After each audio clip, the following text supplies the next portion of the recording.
Hey guys, welcome back. I hope you're doing well. Today, we're gonna go back in time 14 plus years to revisit my Hack This Site series that I made back in 2008 and talk about maybe new strategies or approaches to some of these missions. Let's check it out. Hey, this is C. Wade. I love back it. with The another notepad. tutorial on the HTS series. Today we'll be working with Is that XP? Basic 3. Is that XP? We'll be working. Bro, that's Windows XP, my dude. Oh, 14 years ago. April 20th, 2008. So if we click submit without the password, we'll get the error. Okay. Random password, we'll get the error. Okay, let's see what JavaScript or network Security request. Sam actually uploaded a password file to read off of this time, so let's go into the source and see what we could do. Now, in this video, I was, right-clicking, view page source. That's also a hotkey. Control-U in most browsers.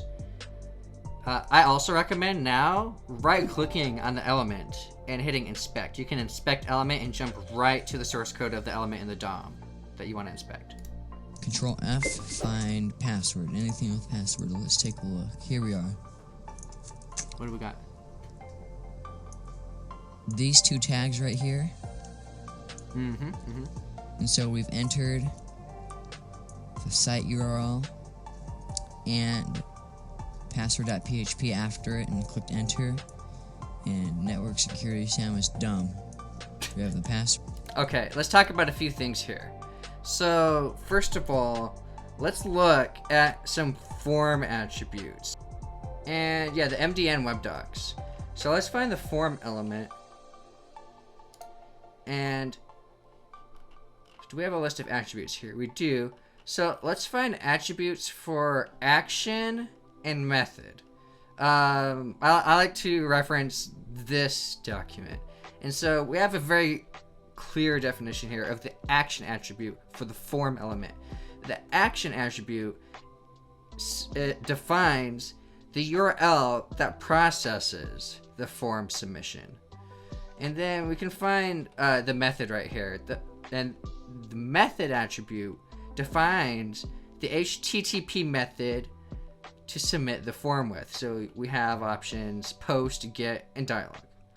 So back at our example with HTS Basic 3, in that source code, we saw a form element that had an action posting to some PHP page, and we had a method with a value of post.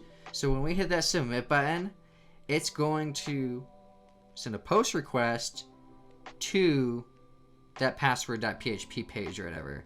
So yeah, it's interesting. I think it's a valid thing to, take the page that we're posting to. So we find that in the action attribute and going there.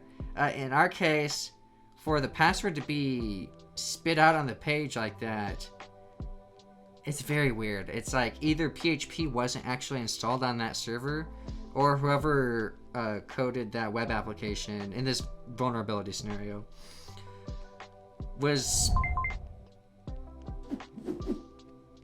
I wish I could see the rest of that markup so I could try to infer what's going on here.